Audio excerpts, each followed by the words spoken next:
Military Broadcast Radio, the station that's giving veterans a voice. Find us on the web at mbradio.us. This entire military is one cohesive, dedicated force. And the threats to our nations, they don't sleep. They're watching our every move. Iran, Russia, China, North Korea, ISIS, Al-Qaeda. They may be watching this right now. Our military should not be mistaken for a cable news gabfest show. We don't care what you look like. We don't care who you voted for, who you worship, what you worship, who you love. It doesn't matter if your dad left you millions when he died or if you knew who your father was. We have been honed into a machine of lethal moving parts that you would be wise to avoid if you know what's good for you. We will not be intimidated. We will not back down. We've seen war. We don't want war. But if you want war with the United States of America, there's one thing I can promise you, so help me God. Someone else will raise your sons and daughters.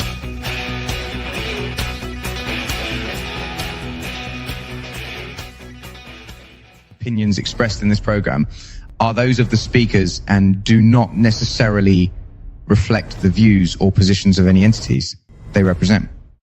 Find us on the web at mbradio.us. Military Broadcast Radio, the station that's giving veterans a voice. Find us on the web at mbradio.us. Opinions expressed in this program are those of the speakers and do not necessarily reflect the views or positions of any entities they represent. Find us on the web at mbradio.us. Join Terry with Tracer Rounds every Tuesday at 8 p.m. Eastern to hear interviews with veteran artists, veteran business owners, and businesses that support veterans.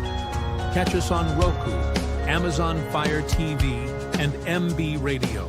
If you miss a show, you can listen again on Wreaths Across America Radio every Wednesday at 3 p.m. Eastern. Tune in to see if you are on target. MBR, giving veterans a voice. Find us on the web at mbradio.us. And welcome back to the Tracer Rounds podcast. And I'm Terry, your host, and I have a special guest with me tonight. I have Division Chief Warren Mitchell, and he is with the Denver Fire Department. Welcome, Chief. Thank you so much. Honored to be invited. So excited to have you here. You're my first firefighter chief on the podcast, and so I'm excited to let people hear a little bit more about the fire service and about what you do. Can you just tell us a little bit about how you started in the fire service, maybe how old you were and how you decided on that career path? Sure. So like most young men, I wanted a job in public service. I thought about police or fire. And joined the Marine Corps with one of my buddies who kind of had that option back then of jail or the Marine Corps. I wasn't in the same boat, but he talked me into it being a good idea. So I went in as an MP, thought that would give me the exposure and preparation to get hired as a cop in the civilian life. And it did one good thing for me, to make me realize I didn't want to be a cop. So I was in the Marine Corps. I started pursuing researching other options. Of course, we didn't have the internet back then, but I talked to some of the firefighters on base and realized that's what I wanted to do. Okay. I got out of the Marine Corps in 92. I thought, okay, no problem. I've taken a little bit of college. I've had, an honorable discharge. I should be able to just walk on to a fire department. And I quickly learned that they were very competitive. I did end up getting hired with Denver, but it took 12 tests over 2 years. I did some community service, social type work in between.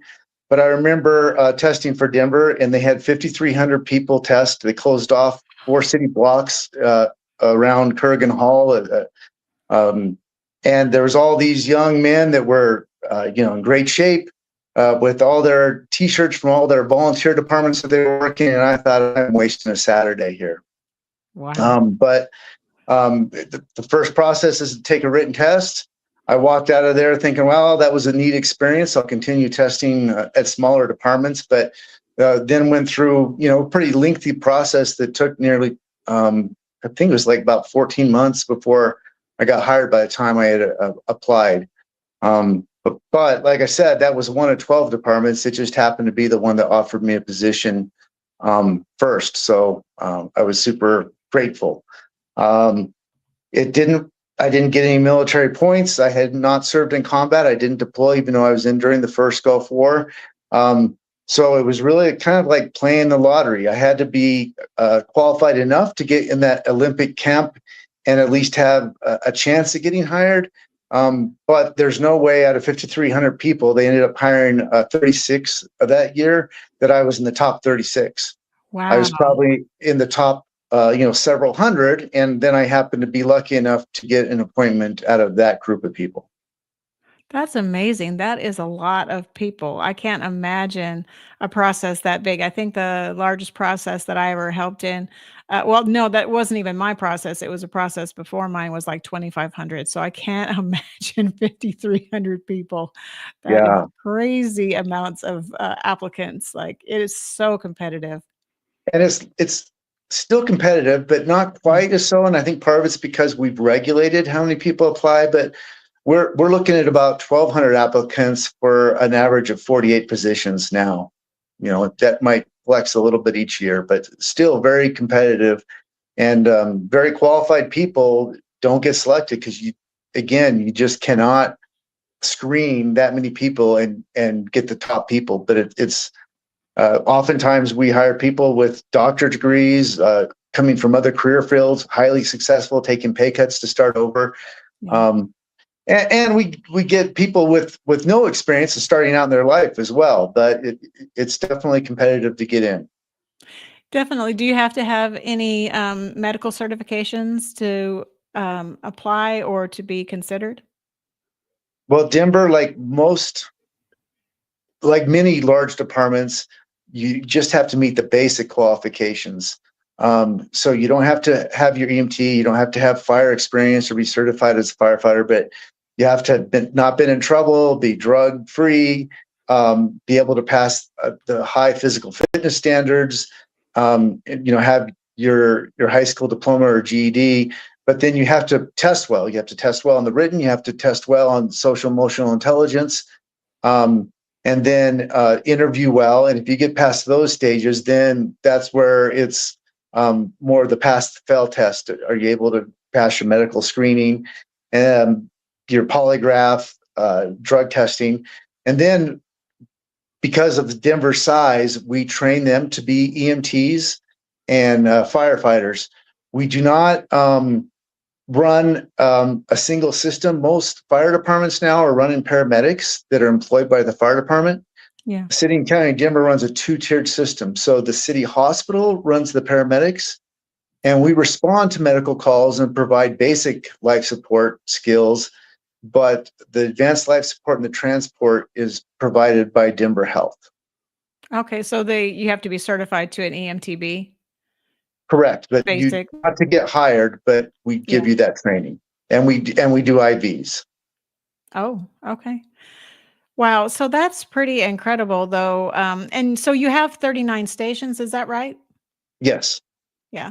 And so how many firefighters would you say that you have for those 39 stations? Because you have 3 shifts, correct? Correct. So we're at 1,200 firefighters. Wow. A portion of those are at the airport, which is a separate division. And then we have, a small portion of those in support services positions. Do you have any double companies, or are they all single company stations? No, plenty double companies. I don't know offhand what we have, but we have quite a few trucks compared to other departments, and we have a pretty strong truck culture. So when we respond to fires, the predetermined obligations of those crews are pretty set based on what apparatus they're on. It doesn't mean the incident commander or the company officer can't deviate from that, but we're very truck centric. So our truck companies go in and they do the forcible entry and the search and the ventilation. Do you run your own ambulances too, or does the ambulance come out of the hospitals? So or a separate agency? Yeah, they're primary separate, but we did institute what we call med units that are not firefighters, but they're civil servants and young kind of entry level job, and they're taking the low acuity calls, the calls that the 911 call takers screen and realize that they're very unlikely to be life threatening. But we still need to render aid and make sure that there's not something larger going on. But because they're so low acuity, we don't want to send a fire apparatus and take them out of the response matrix for a larger emergency, whether that be a fighter or more a critical medical emergency. So we have 4 of those, and they help reduce that call load and keep the rigs in service for fires or more serious events. That makes sense. Do you have also a community paramedicine program too? Define community paramedicine for me. We don't use a term like that, but I'm interested in what you have. So people that frequent hospitals because that's really their only avenue to get care. So the community paramedicine group would go out and visit those people that would be routinely going into the hospital emergency rooms because, like I said, that's really their only form of care. They don't really have the primary care. They don't really necessarily have insurance. They're more of the type that all of a sudden I'm sick. I've just got to find some help somewhere. So they go to emergency rooms, and then these community paramedicine. So they're all either a paramedic or EMTB, or even the A's. So in Texas, we have the advanced EMT. They call them, it's EMTA, or there is another word they've changed to. I'm trying to remember what it is, but so the advanced, so they're just below a paramedic. And those people will go out. They'll have a team of like 4, I think, and Sure. they go in a fire vehicle, but it's not like a response like it would typically go to a fire or an incident scene like that. And then they go out and visit these people in their homes, and they try to make sure they're taking their medication, and they just double check on them and make sure that everything's good with them, so that way they're not having to use the hospital as their main doctor source. They're actually getting care from those community health professionals, but they're firefighters. Yeah, I'm familiar with those programs. We do not have that. We do have something that is meant to help mitigate some of that. And so we have mental health professionals that respond to calls where we have frequent mental health responses, or people who are abusing the system that might be because they have mental health issues, and they're able to better fast track or connect them to external resources outside the fire department so that they're not depending upon an emergency response for chronic mental health events. That's definitely needed. I'm glad to hear that because, there's so many calls for mental health services and they end badly because no one really is properly prepared to deal with someone that's at that critical stage in their mental state. And so, they don't always end well, unfortunately. So having that resource to help mitigate some of those issues for people that are experiencing those crisis moments, that's awesome. Yeah, both Denver Fire and Police are very appreciative of them. They have really reduced the call load, and not that I think we have any chronic issues with first responders not handling those calls well. We know that police and fire are not their focus of their training is not mental health. Right. And so when we got somebody whose primary responsibility is mental health, they're much better suited to deal with that. Yeah, no, I agree. Yeah, I certainly wasn't meaning to say they couldn't respond to a mental health call, but yeah, having a professional that's well trained in that lane is definitely a bonus. It's a force multiplier for the department and for the city as a whole. Yeah, no, and just speaking nationwide, we know that this has been a struggle, and so this is one way to help improve how we respond to the community. Yeah, I think that's awesome. So what do you do in the fire department? What's your job? What's your role? Presently, I'm really not a firefighter anymore. I oversee safety and training. So that division is responsible for all the training of new firefighters. we deliver a 23-week academy, which includes EMT, hazmat, but then also all the basics of firefighting, getting them the training and the certification, which really I pride myself on not seeing those as separate things. We do not train our recruits to pass a test. We train them to be Denver firefighters, and we align the certification process with that. We're very fortunate to be able to have that autonomy with how we use certification within our national system with Pro Board.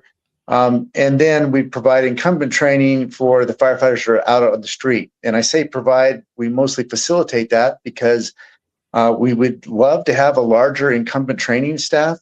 But the first thing to go when budget is an issue is always training and wellness. So we mostly facilitate the continuing education that we need for our firefighters, and most of the training is done at the company level.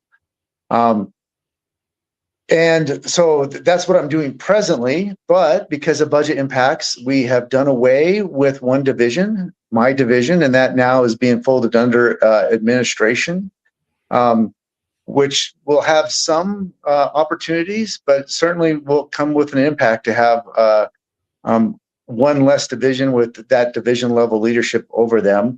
And so I'll be going back to the streets, which for me is really nice. I'll be back with, firefighters who are doing firefighting work. I will be working 24-hour shifts. The one advantage that I don't think is underappreciated as a chief officer is you go to a lot of fires. And so as a firefighter, that's what we all want to do. As a chief, though, you get a bigger piece of the pie. You get 1/5 of the city. And so there's always something going on. And anytime a chief's called out, it's going to be a larger scale. I have 3 years left. My career plan was to create a succession plan and get a replacement and go back to the firehouse with about 2 years. So the budget impacts sped that along some. And my wife is thrilled. On a personal level, I'm happy. On a professional level, I'm concerned about the impacts on, of course, my team in the department. But we're working hard to mitigate any of those that are going to come up. Well, so I was going to say that when I was working for a fire department, I wasn't a firefighter, but when I was working for a fire department and people would come in off shift and take 8-hour assignments, to work some kind of staff duty, they were like, how do you people get anything done? Like, you're working every day, all the hours, like how possibly do you get anything done? And I'm like, welcome to our world. Yeah, the real world. Yeah. I mean, firefighters certainly deserve the admiration they have, but we have a very good life too. It's just such a wonderful career, and the hours are part of that. Yeah, because most firefighters have other jobs too that they go work because they have, not a lot of downtime, but they do have some downtime, and most of them stay pretty busy, even in downtime, it seems. Yeah, I think that's true, but less true than it used to be. When I first came on, I think that the pay was good, but it's probably not as good as it is now. And I also think that families were more nuclear, that there was less divorces and more stay-at-home spouses. It was more, still male dominated, but almost exclusively males back then. Yeah. And then I think as the generations have changed, men are taking a bigger role in parenting. Unfortunately, there is, I think, more divorces, and we get compensated well. So while there are plenty of firefighters that have second careers, I think that's less so than it used to be, at least in the Denver area. Right. Well, we're going to go on our first break, and we're going to play Dave Bray, Star Spangled Banner, and then we'll be right back with Chief Mitchell. Hold on one second. We'll get this one queued up.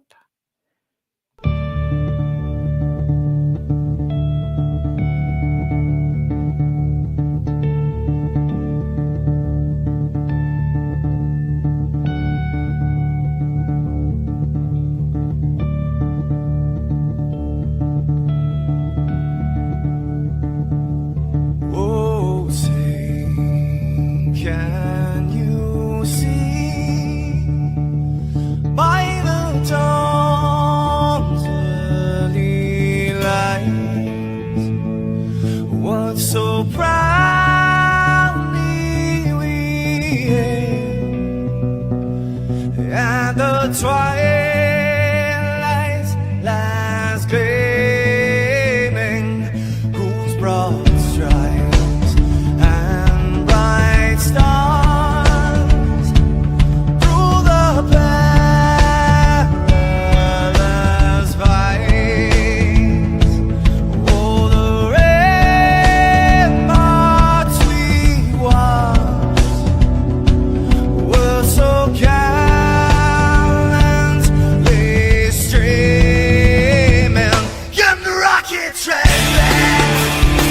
the bomb busting in air, gave proof through the night that our flag was still there. Oh, traitors that star-spangled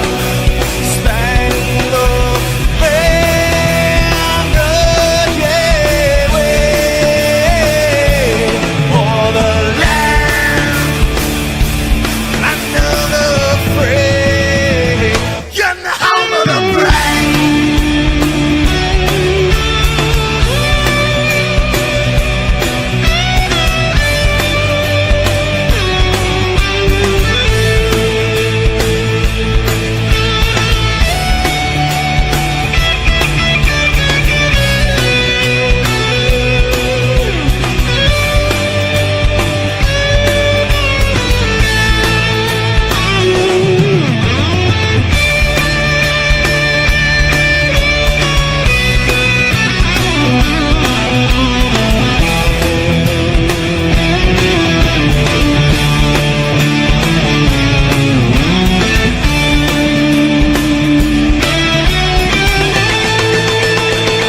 Because we are the brave. Yes, we are the brave. We'll fight you in name, the name of the brave. We are the USA. For those unaware, that flag is still there. It's our future to save. It's land of the brave, the USA. Oh, traitors that star-spangled banner, yeah, wave for the land under the fray, and the home of the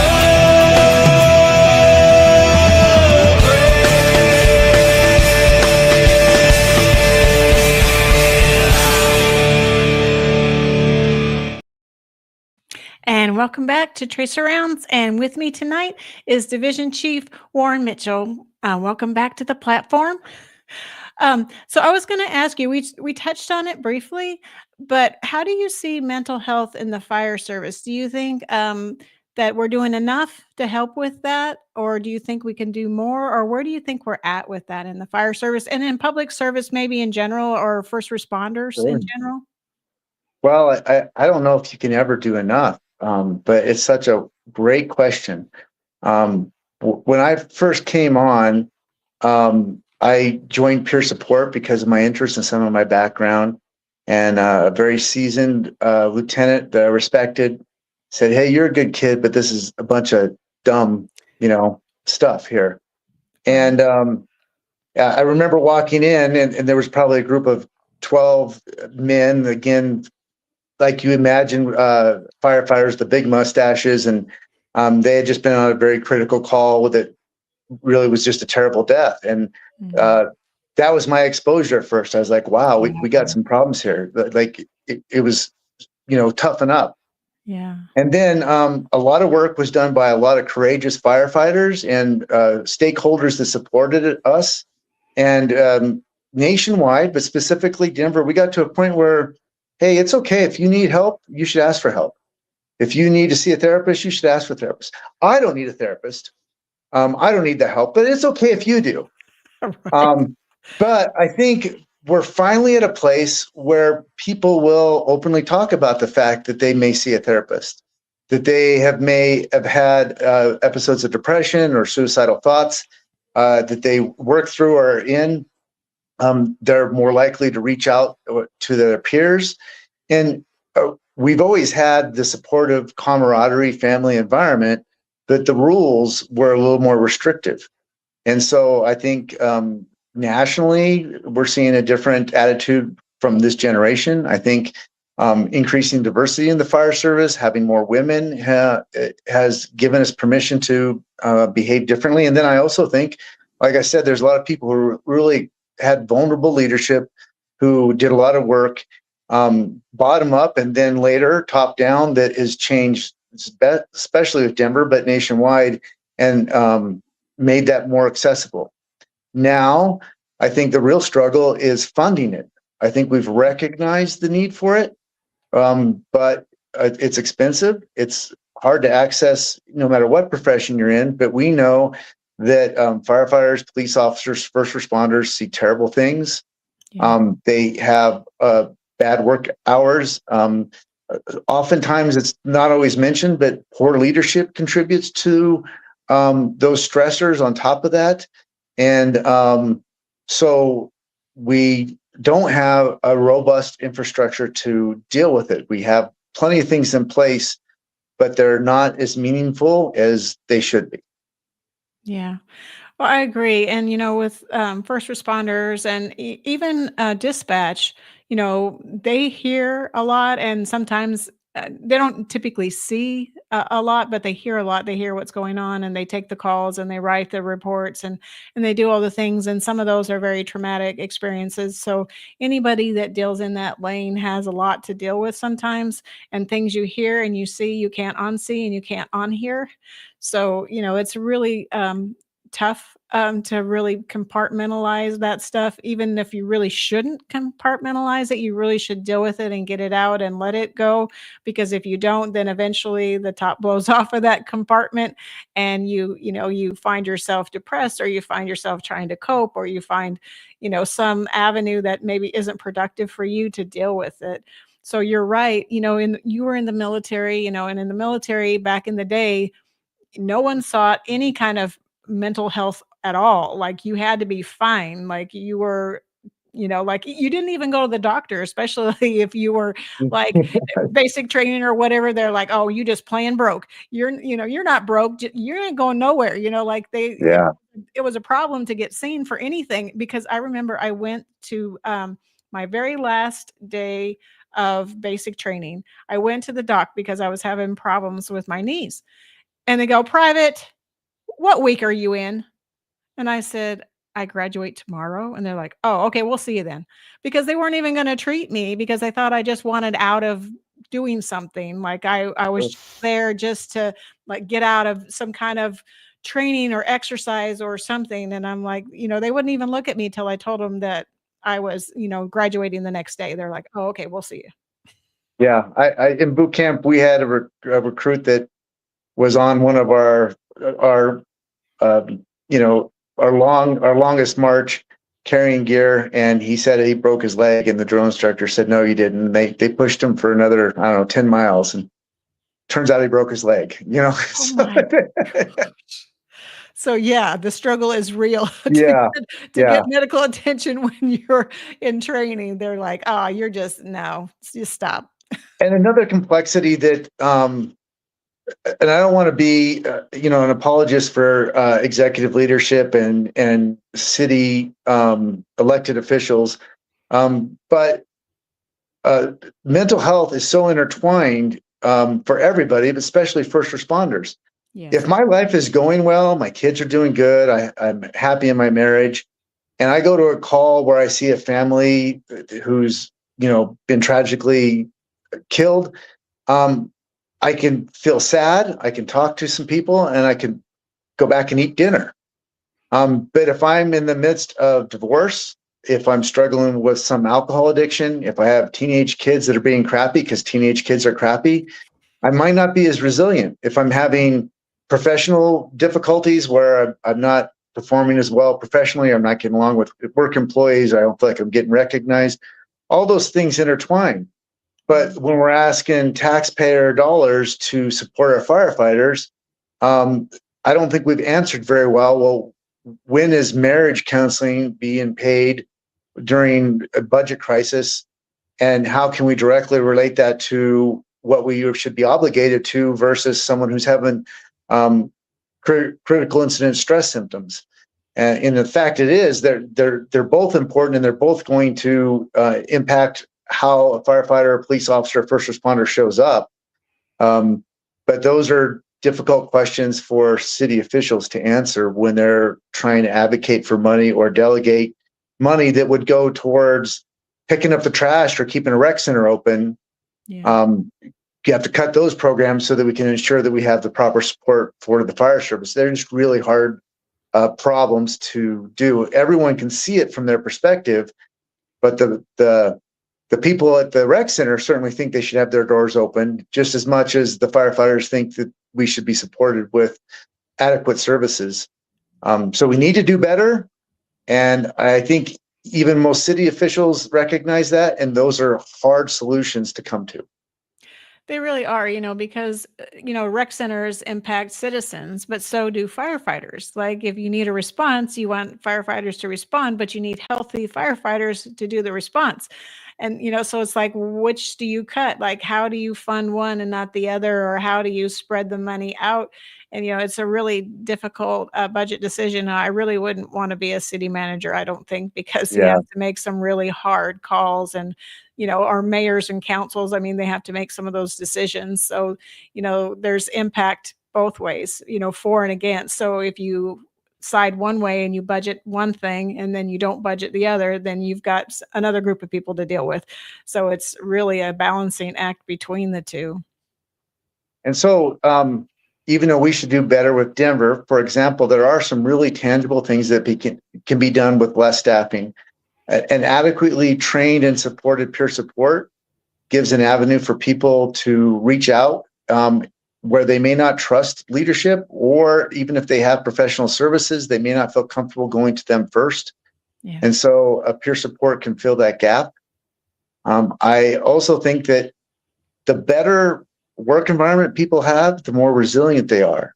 So if they have leadership that really cares about them, even if they're not able to provide them with all the support they need financially, but they're well trained and they're putting the right people in the right places, then people are going to be more resilient because they feel supported at work. And then the other thing that leadership can do or help do is, for me personally, I've certainly had some dark calls, and I've had bleed over from my personal life into the performance I had as a firefighter. Yeah. But one thing that's always been a point of salvation for me, resilience, is the fact that we have such a wonderful job where we're getting paid to help people and we don't charge them anything. Right. And so it's really easy to feel fulfilled for me when I know that my job has such an impact directly on people. Now, that can be lost through burnout. When we respond on lots of low acuity calls, we've had such a drastic increase in people without homes, people with mental health that aren't getting the right services. And it's not that fire and first responders don't want to help them, but they're trained to, kick in doors and chase the bad guys. And that can take a toll on serving that population without the proper support over and over again. And so they may lose that connection of that value because they're getting burnt out with those type of calls and with struggles in leadership and struggles with sleep, and then their personal lives compounding that. Yeah, because some of the busy stations, they barely get time to get into the station and reset when they've got another call out. So, some of those busier stations, those people, if they don't rotate those personnel every so often to another station that maybe not quite as busy, those individuals that are in those stations can be burned out pretty quickly, I would think, because like you said, lack of sleep, lack of ability to have a little bit of downtime to reset and to, refocus or shift focus, or maybe, bring down the adrenaline a little bit. That does make it tough. Yeah. And for the listeners that don't know, Firefighters are much busier than you would imagine because 70-80% of their calls are non-fire related. They're medical in nature, hazmat, accidents, electrical issues. And so a typical Denver crew will go on probably an average of 15 runs in a 24-hour shift on top of inspections, training, physical fitness standards, and then, the social aspects of purchasing food, cooking, eating together. So there are very few places now where old firefighters can go and sit in a recliner. They are working when they're on shift. Yeah, I've had citizens before say, "Well, they don't do much. They just sleep in the firehouse. How do we pay them to sleep overnight in the firehouse? Like, why is that? Why do we let them do that?"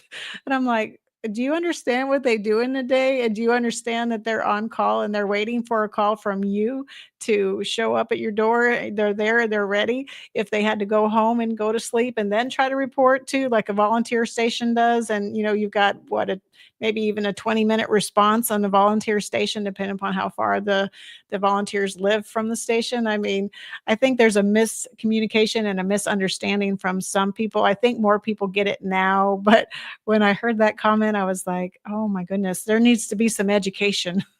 Yes, yeah, for sure.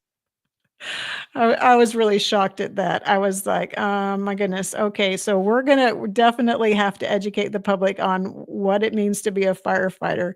So when I was doing the recruiting, I always, because they were like, "Oh, this is what I want to do," but they were, not doing very well on the rosters, not getting very far up on the eligibility lists, and they were like, "Well, how do I make a difference? How do I get into the service?"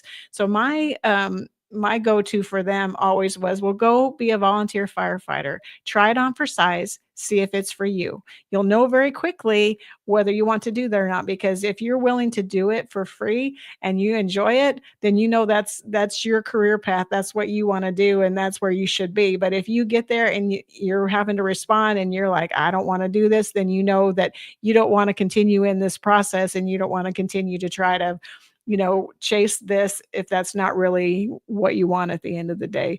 And I said, beside the fact that if you do go to volunteering at one of those local counties or smaller cities, whatever the case may be, that looks good on your resume to say, I've been a volunteer firefighter. I've, seen this type of call. I've seen that type of call. We've had this training and that training. I said, so it bodes well for you if you try to engage with those for a lot of reasons, one being whether this job is a fit for you. No, I agree. I see a lot of volunteer firefighters, and I think having some cultural competency on what is required is important. Although it's such a good job, there's so many people who happen to get it from another career field. Firefighters don't get on the job and quit. They don't go, "Oh, this sucks." Right. But I do see people who may not be prepared for the academy. So it's helpful to have that cultural competency so you can have someone help you prepare, understand what all the studying and the physical fitness standards are, so that you don't get washed out of the academy. And even people who don't get washed out, it's a stressful experience. Yeah. So the more prepared you are, the better. But another thing I like to tell young men and women who are applying, especially because it's so competitive, is we have lots of volunteer firefighters who are interested. And while that certainly helps build their resume, we have a lot of them. Yeah. If you have somebody who has a diversity of showing community service, that also catches their attention because it shows a level of potential community connection that will protect against burnout. If you have somebody who is involved in the community with already working with mental health, homeless, addiction issues, any city service that might be not directly aligned with a firefighter, well, then when they go through the process, they're going to stand out because they're going to say, well, here's someone who doesn't want to just, kick ass and take names. here's someone who really wants to serve the community because they're doing some of the other less glamorous work. Yeah. And like I said, once you get on the job, everyone loves it. Doesn't matter where you're from. It's just such a wonderful job. Yeah, I agree. I haven't really met any firefighters that weren't happy doing what they're doing. I mean, they were very satisfied in their careers, and only as they were nearing retirement did they look to other things to do. Like teaching at a college, a community college, teaching fire classes, or volunteering at another volunteer station so they could be a chief or something because they already knew firefighting and could train others. So that's what most of them that retired did, that as far as I know. They just moved Yeah. on to other training opportunities, other public service, basically. Yeah. And I thought you were going to say the only unhappy firefighters you saw are the ones at the end of their career, which Oh, I think, no. They were happy too. well, and I've seen that, but I think it's not that they're unhappy with the fire service. I think you almost have to create some tension to leave a marriage. If you're leaving the fire service and you love it, it's really hard. If you're still happy with everything, you're able to see the honeymoon phase is long gone. So you're able to see some of the critical things as you're leaving. And I think it helps wire our brains in a way that it makes it a little bit easier to leave a family that you've had for 3 decades for most firefighters. Yeah, it's the same with military service. When you leave that, you have a community and you have a family and you have, a um, shared passion, I guess I would say, for what you're Sure. doing. And so when you have to leave that, you're like, oh, now what do I do? Like you feel lost. So I had one captain tell me, he said, make sure that your focus and your all your outside hobbies don't involve the fire service. And he was telling that to his firefighters. Obviously Sure. for me it'd be a little bit different, but he was saying, don't make all your friends fire friends, make some other friends, because once you leave the job, you'll need these other hobbies and these other friends to get you through. Because if you're only focusing on your fire friends, then, once they're still on the job and you're not, there's going to be a disconnect. So make sure that you're kind of diversified in your friendships and in what you do or you enjoy doing. So that way you don't miss the fire service so much when it's your turn to retire. Well, and the fire service is so wonderful. And I do consider, my brothers and sisters in the fire service family, and I'm certainly going to keep connected with them. But, we become firefighters. It becomes our identity. Yeah. And so it's not just a job. And so whether it's through those relationships and the diversity of that, or any other way of looking at life, to realize that you're more than a firefighter, that you're not losing yourself when you retire, that very few people really care that I'm a division chief. But if I retire feeling like I'm still the boss and I deserve some type of credibility because of that, well, that's going to be really sad for me. So it's important that you have a way to be able to recognize your self-worth and the other wonderful things in life besides the beautiful role that we have as first responders. I agree with that. Yeah. And military is a lot the same way. If you're a colonel, or maybe you're a sergeant major or something like that, and you're used to commanding troops and people are used to looking up to you, or you expect them to look up to you or expect them to listen to you. And then you get out to your family and other friends and you're like, okay, we'll go do this. And they're like, nah, I ain't doing that. And you're like what just happened? Everybody listens to me.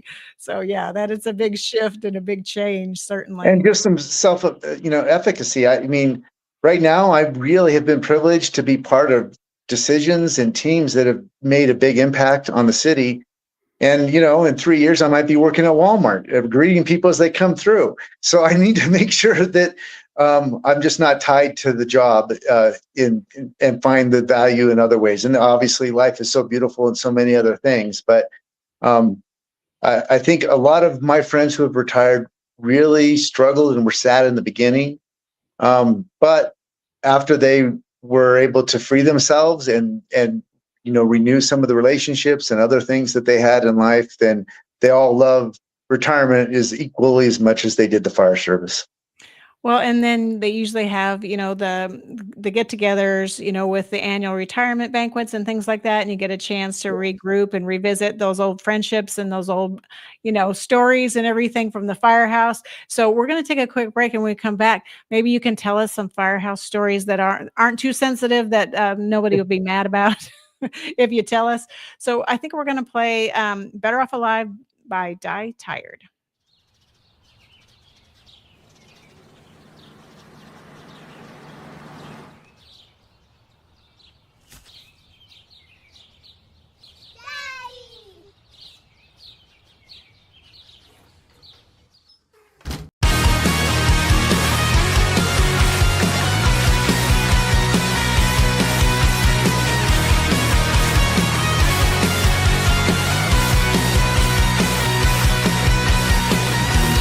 Restless heart, broken from the start, and you think that you must walk this path alone. Break away and love yourself today.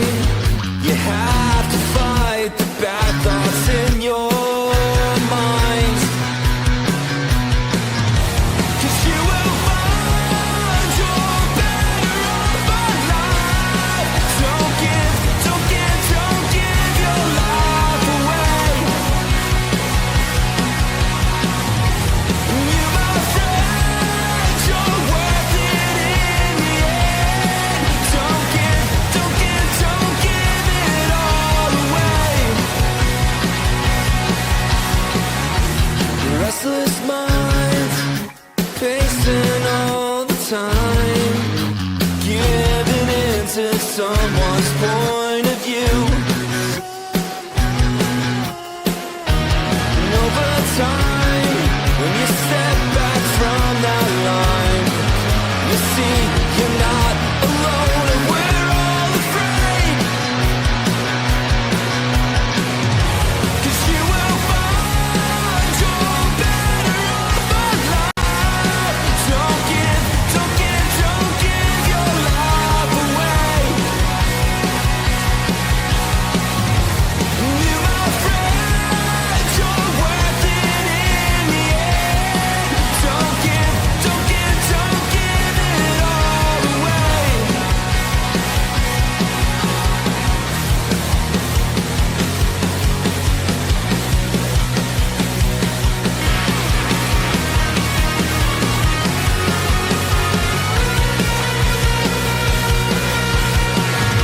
And you will find your better off alive.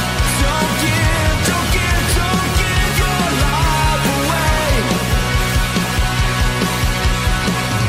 And you, my friend, you're worth it in the end. Don't give it all away.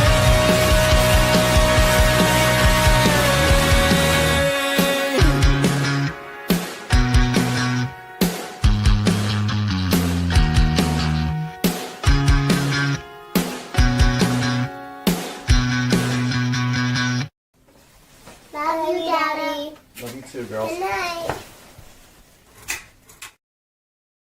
And welcome back to the podcast, Tracer Rounds on Military Broadcast Radio, where we're giving veterans and first responders a voice. And so tonight's voice is to Division Chief Warren Mitchell, and we've been talking about his service in the Denver Fire Department, and we talked a little bit about your Marine time too. How long did you serve in the Marines? 4 years. 4 years. And you said you were during the Gulf War era? The first Gulf War, I was stationed in Kaneohe, Hawaii, though, the entire time. So I did not go over. That was a nice assignment, though, right? It sure was. And it was more of a blessing than I realized. Because I was young, I felt like I wanted to deploy. It was towards the end of my service. And so I went in and talked to the career planner and asked if I could change my MOS to infantry. And they drafted up the paperwork, and it was going to require another 4-year enlistment. I said, I don't want to go over that bad. So I was thankful. You don't get to just pick your assignment in the Marine Corps, as you know, but I was thankful that that it required that much of a commitment, because I wasn't willing to do that. I was willing to go over there and risk my life because I didn't really realize what that meant at that age. Yeah. But I wasn't willing to give 4 more years of service. So Understood. That makes sense. So do you want to tell us maybe some interesting stories of the firehouse? So let me ask you this. Do any sure, of your stations still have poles in them? they do. Yeah. Do they? Yeah. That's Yeah. awesome. Yeah. We have a handful. So, and yeah, it's a nice piece of history. I don't know how often they get used now, but yeah, we do. And I can't do it justice. There are so many wonderful, funny stories in the fire service. I often talk about, to the recruit classes, how, the job's going to make you cry, but also it's going to bring tears to your eyes, just how hard you're going to laugh. And that there are so many moments where I just belly laughed in my career. They probably were less and less as you get higher in rank, which you're not able to do some of the things you shouldn't do, Right. Right. But so I've always thought if there was no consequence, I could write a book and it would really be a great seller, but it would be other people's stories and stories that you couldn't publicly share. Right. But I'll share a few, stories that are self-depreciating that I experienced. I went through, I wouldn't say a phase, but I spent a lot of years studying Spanish. I really enjoyed speaking Spanish when I was delivering services. I was in a part of Denver that had the highest concentration of immigrants anywhere in the state. That's kind of where they would first go and get temporary housing as they came through. And so it was really fun, especially with my red hair, to speak Spanish on calls. And I think it might have been when I was going through a divorce, and we met a patient who I judged to be Hispanic, and I was speaking Spanish, and he was looking confused, and I was speaking louder, and I was speaking faster, and my crew was kind of tiptoeing around me because I was easily aggravated because of my personal life, and they finally said, "Hey, Cap, we think he's from Iraq." So I felt a little silly. I had to check my ego a little bit. My Spanish wasn't that good to start with, so I thought maybe I just wasn't getting my point across. But I had a built-in bias already that someone who had brown skin in my neighborhood was Spanish, and they were not. So Yeah, that happens in Miami. If you go into a store, they don't know what language you speak, so they just start with one and hope it's the right one. yeah, I should have had a little more insight and patience, but and then, there was another time when I was working in central Denver. We were responding to a fire alarm, and fire alarms in high rises, 98% of the time are set off by some type of malfunction with the system, someone smoking, steam out of the shower. They're false alarms. Yeah. But we don't respond to that. At least we try not to respond to those alarms as false alarms, because we want to be in a state of readiness and not complacency. So we're bringing in the gear. We're thinking about what the potential problem can be, what the impacts of the fire on the building would be, what the problems are with evacuation, et cetera. And so as occupants are coming down the elevator, someone says, "Oh, is this a fire?" And I said, "Well, it could be. You need to evacuate." And I was being condescending, I think. Again, one of those moments where I wasn't my best self. And I was acting like, we were there to save the day. We had all our gear on, had my fire helmet on. And as I was talking to the citizens, I kept walking into the elevator, and the door was shut on me just as I walked into it.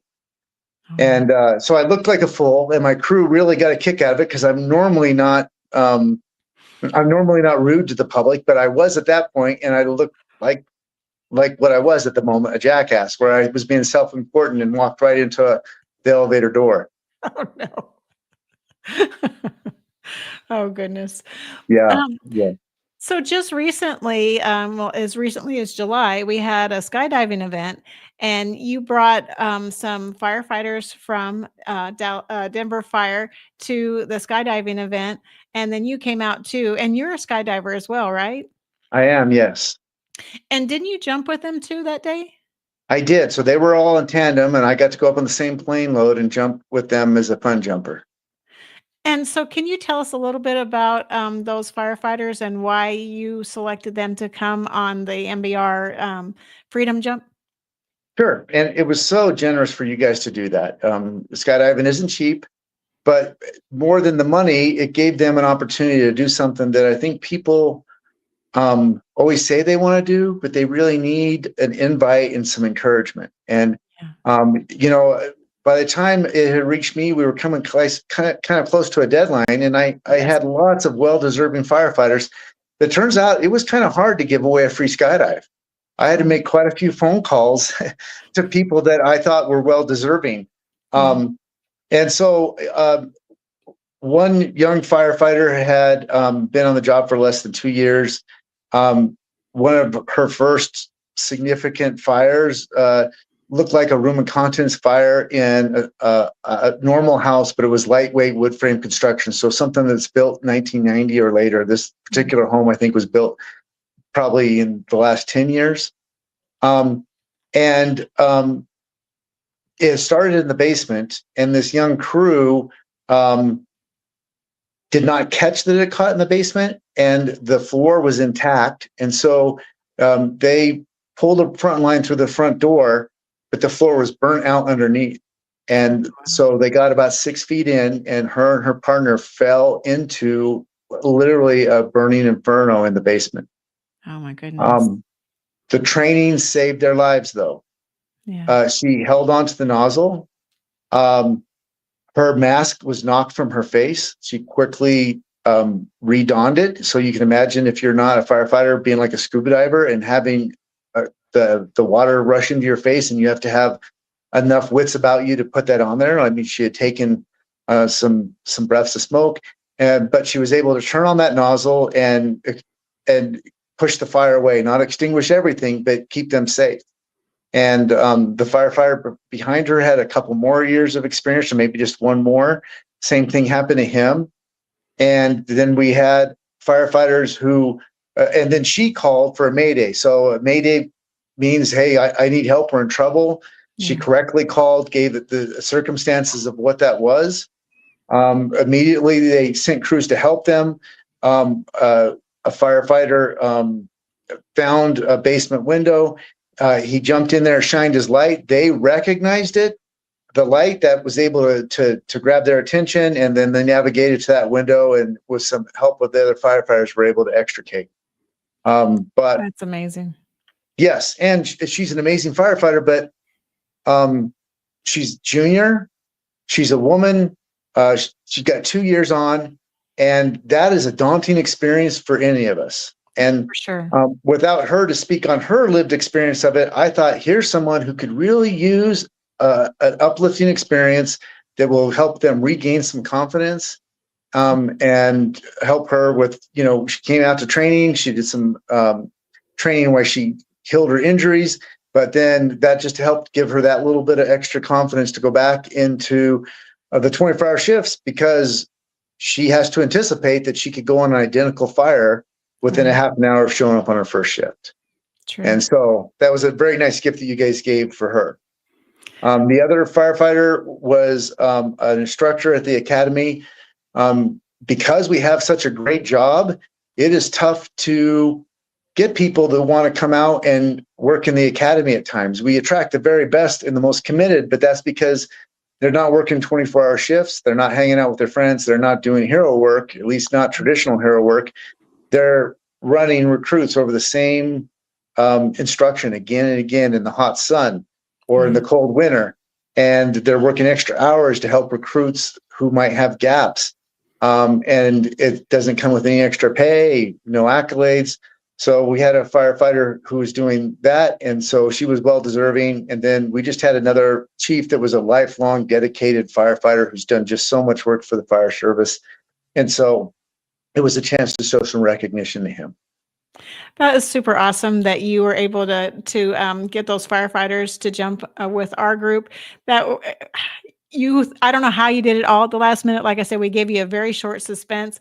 And so we really appreciate you pulling all that together so that we could have this jump. And so that's another reason why I wanted to have you on, because I really appreciate what you did for us. And I wanted to thank you for that, because that was no small feat, in my opinion. Well, it was a gift for us, and everyone appreciated it. And every time I see them, they bring it up.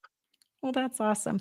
Is there any parting words you want to say before we get off the air? We're right at our time, but the floor is yours if there's anything else you'd like to say before we end for the night. No, I've really enjoyed my time. I enjoy what you do for veterans and for first responders, and I've been honored to spend the evening with you. Thanks. Well, thank you so much. So this was Division Chief Warren Mitchell with the Denver Fire Department, and thank you so much for joining us tonight. Thank you, Terry. Tracer Rounds signing off. Ladies and gentlemen, thank you for tuning in to Military Broadcast Radio. As we wrap up today's show, we want to remind you that the podcast of today's episode will be available right after we go off the air. So if you missed any part of the show or want to listen again, be sure to check it out. And remember, we're here to support and honor our veterans. Your stories and experiences matter, and we are committed to giving you a platform to share them. That's right. We're here to give our veterans a voice. So don't forget to catch the podcast and stay connected with us.